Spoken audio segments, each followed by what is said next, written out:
हाँ जी, अब देखिए भाई, यहाँ पे आपका प्रवर्तक यानी कन्वर्टर, एक छोटा सा चैप्टर और है तो इसको और अपन रिवाइज में करते हैं। कन्वर्टर क्या है, तो सीधा सा अपन कहते हैं एसी को डीसी में या डीसी को एसी में बदलने वाली जो मशीन है वही कन्वर्टर यानी हिंदी में बोले तो प्रवर्तक होती है। प्रवर्तक क्या है, तो वह मशीन जो एसी को डीसी में या डीसी को एसी में परिवर्तित करती है, क्या कहलाएगी, कन्वर्टर कहलाती है। अब कन्वर्टर के सीधे आते हैं प्रकार पे।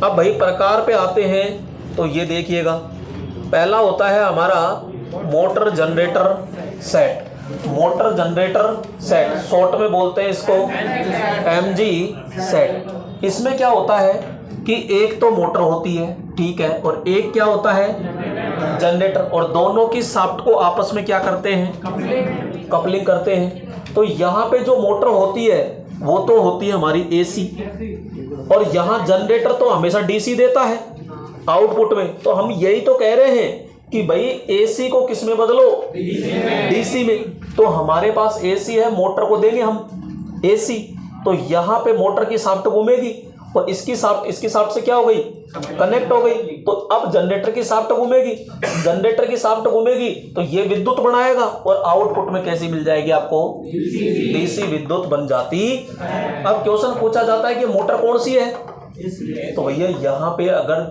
पावर में लेते हो तो 3 फेज भी होती है और सिंगल फेज भी होती है। तो यहाँ पे और सिंक्रोनस मोटर भी अपन यूज कर सकते हैं, डिपेंड करता है कि आपको किस प्रकार का एमजी सेट बनाना है। तो अपन कहते हैं इसमें 2 मशीन प्रयोग करते हैं, ठीक है। सिंगल फेज, देखो एक तो होती है आपकी एसी मोटर, तो यहाँ सिंगल फेज भी यूज कर सकते हैं और आपके 3 फेज भी यूज हो सकती है, और भाई ये भी यूज नहीं करेंगे तो अपन सिंक्रोनस मोटर भी प्रयोग।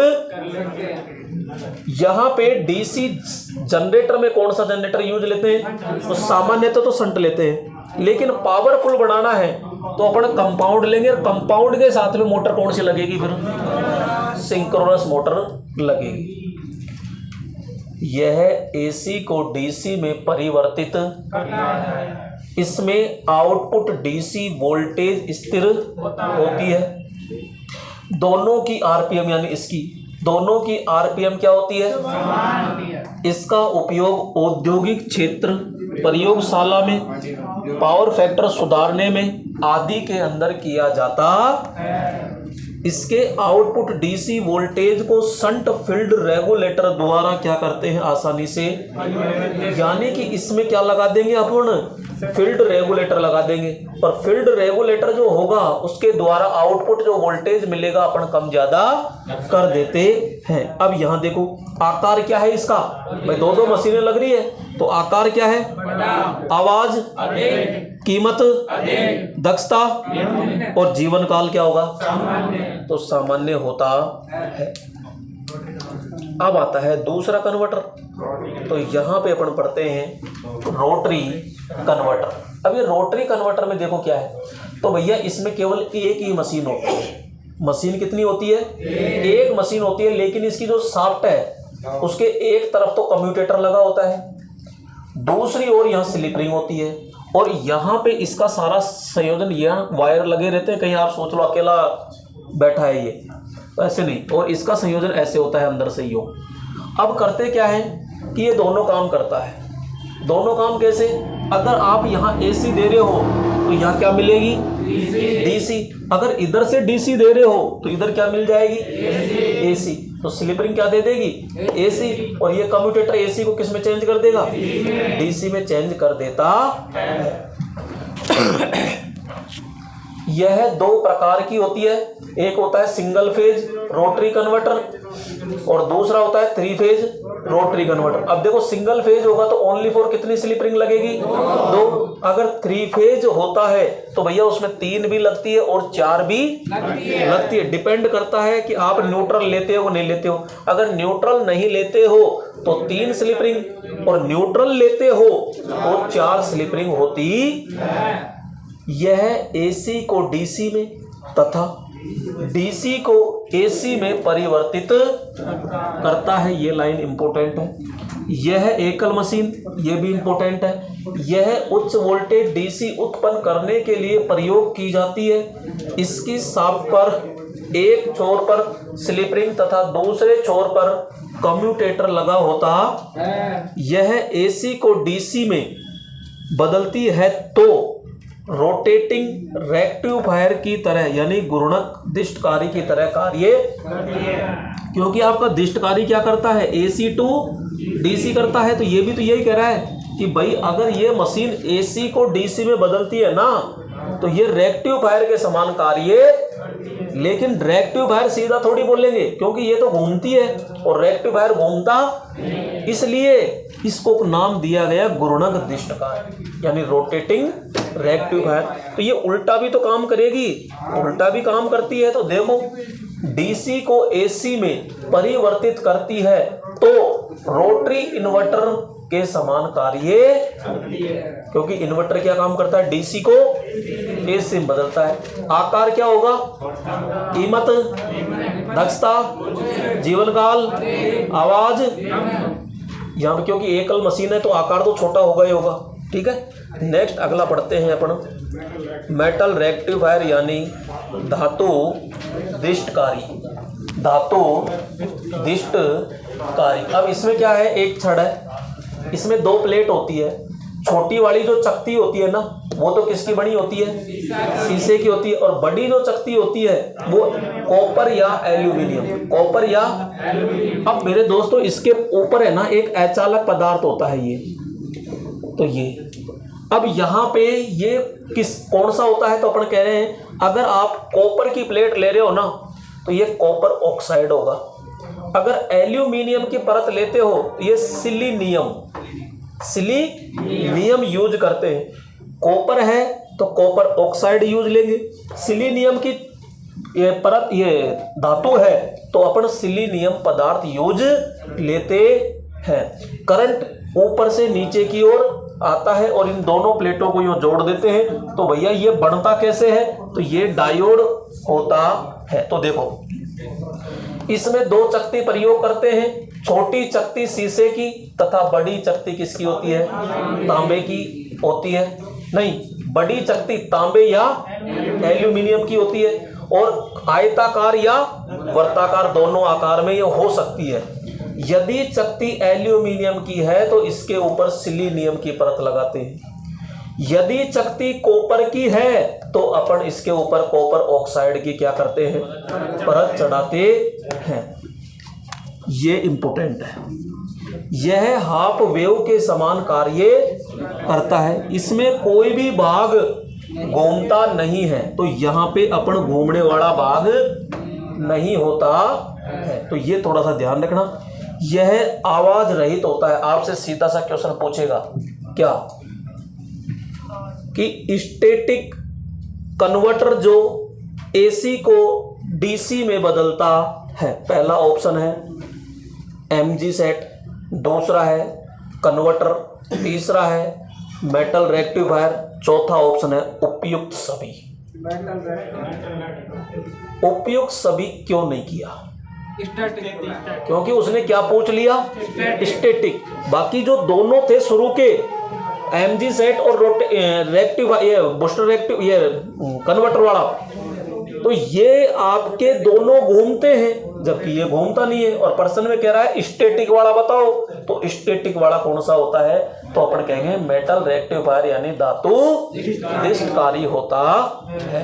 और ये ध्यान रखना, ये सेम क्या होता है, आपके डायोड होता है और ये निम्न वोल्टेज को चेंज करता है। तो यहाँ लिखा अपन ने कि यह निम्न वोल्टेज यानी 18 वोल्टेज तक काम करेगा।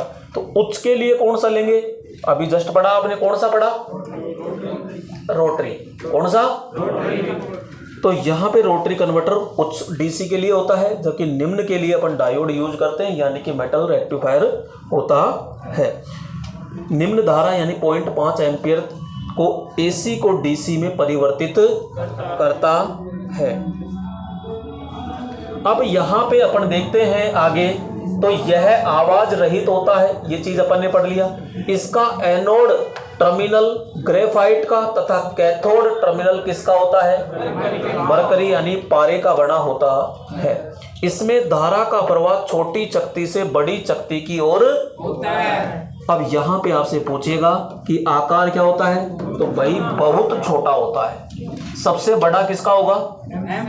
एमजी सेट का। कीमत बिल्कुल सबसे निम्न इसी की है और सबसे ज्यादा किसकी होगी? एमजी सेट, क्योंकि दो मशीन है, मोटर जनरेटर। आवाज शून्य बिल्कुल होती, क्योंकि घूमेगा ही नहीं भाग, तो आवाज करेगा कहां से? वजन बिल्कुल हल्का सा हो, छोटा सा होता है मात्र। और जीवन काल और दक्षता क्या होती है? उच्च होती है।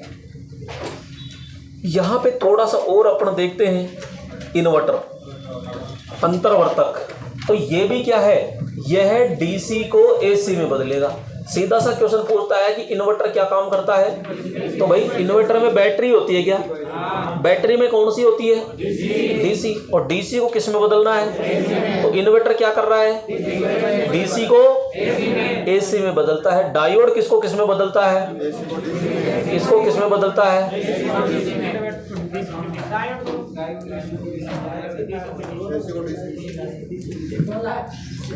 आगे यह डीसी को एसी में परिवर्तित करता है।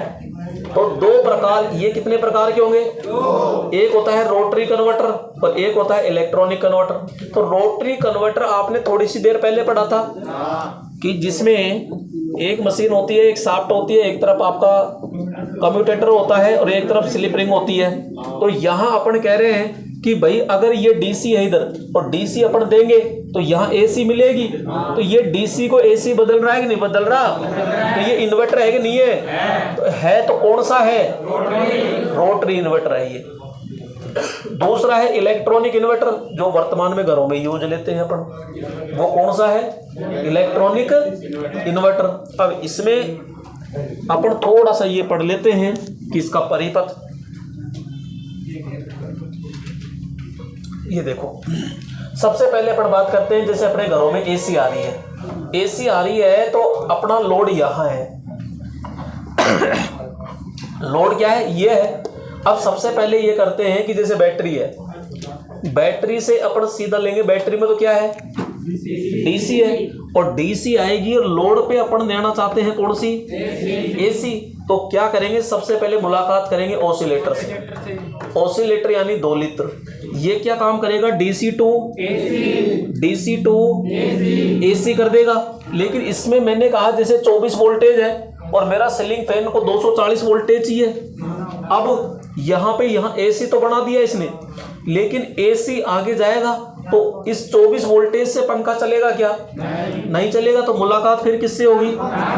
ट्रांसफॉर्मर से। किससे होगी? तो यहाँ पे इस 24 वोल्टेज को किसने में बदलेगा? 240 में बदल देता। तो यहाँ काम कर रहा है ये स्टेप अप। ध्यान समझना, इस समय केवल यहाँ स्टेप अप। लेकिन बैटरी डिस हो गई, तो इसको चार्ज करो। चार्ज करने के लिए किसकी आवश्यकता पड़ेगी? डीसी की। चार्ज करने के लिए बैटरी को चार्ज कौन सी सप्लाई से किया जाता है? डीसी से। अब हमारे घरों में तो एसी आ रही है, अब चक्कर पड़ गया ये तो अब क्या करो कि एसी को किस में बदलेंगे? तो मुलाकात किससे होगी? लेकिन भाई रेक्टिफायर तो ज्यादा से ज्यादा 12 या 24 वोल्टेज ही लेगा, पर हमारे पास क्या है? 240। फिर वापस मुलाकात किससे होगी? ट्रांसफॉर्मर से। अब ये 240 लेगा, लेकर के ये करेगा स्टेप डाउन करेगा, जो 12 वोल्टेज आवश्यकता के अनुसार 24 वोल्टेज में बदलेगा। और फिर यहाँ एसी टू, और अब जाएगी बैटरी के अंदर, बैटरी हो जाएगी चार्ज। लेकिन ध्यान रखो, जब घर में पावर सप्लाई आ रही है आपकी, एसी आ रही है, तो इधर से नहीं लेते, डायरेक्ट इधर से लोड पे दे देते हैं। तो इसको कहते हैं SBS यानी स्टैटिक बाईपास स्विच कहते हैं। और जब जैसे मैंने लाइट चली गई तो अपन बैटरी से ले लेंगे तुरंत यहाँ से, तो ऑटोमेटिक सिस्टम रहता है ये। तो ये इस प्रकार से होता है। तो यहाँ पे न तो स्टेप डाउन लगता है ना स्टेप अप होता है, यहाँ होता है ऑटो ट्रांसफॉर्मर। कौन सा होता है? तो भाई स्टेप डाउन के जरिए तो इसको दे देगा और स्टेप अप करके इसको दे देता है। इसलिए यहाँ पे जो ट्रांसफॉर्मर अपन यूज लेते हैं वो कौन सा होगा? ऑटो ट्रांसफॉर्मर अपन यूज करते हैं। तो यहां पे अपन लिखते हैं, देखो यह एक इलेक्ट्रॉनिक उपकरण, यह स्टैटिक इन्वर्टर। स्टैटिक का मतलब होता है इसमें कोई घूमने वाला भाग, इसमें ब्रिज रेक्टिफायर लगे होते हैं, इसमें लेड एसिड बैटरी प्रयोग होती है। यह मेन सप्लाई ऑफ होने पर बैटरी से लोड तक विद्युत को पहुंचाने में कितना समय लेगी? 5 मिली सेकंड से 1 माइक्रो सेकंड। यानी आपको एहसास ही नहीं होगा कि कब लाइट चली गई, कब बैटरी से आ गई। एक हल्का सा एहसास होगा, लेकिन आपके जो भी उपकरण कार्य करते रहेंगे उस पर कोई इफेक्ट, यानी कोई लैपटॉप है या कंप्यूटर सिस्टम है वो बंद नहीं होगा। मेन सप्लाई से चला रहा है और इन्वर्टर से कनेक्ट है, तो मेन सप्लाई जाने पर इन्वर्टर से वो सप्लाई लेता है, तो इतना समय लेगा 5 मिली सेकेंड से 1 माइक्रो सेकेंड समय लेता। और इसमें बोलो कौन सा, तो वेरी मोस्ट है ये कि इन्वर्टर में कौन सा ट्रांसफॉर्मर लगा होता है। तो यहाँ पे आपका ये छोटा सा जो चैप्टर था कन्वर्टर, ये भी होता है कंप्लीट।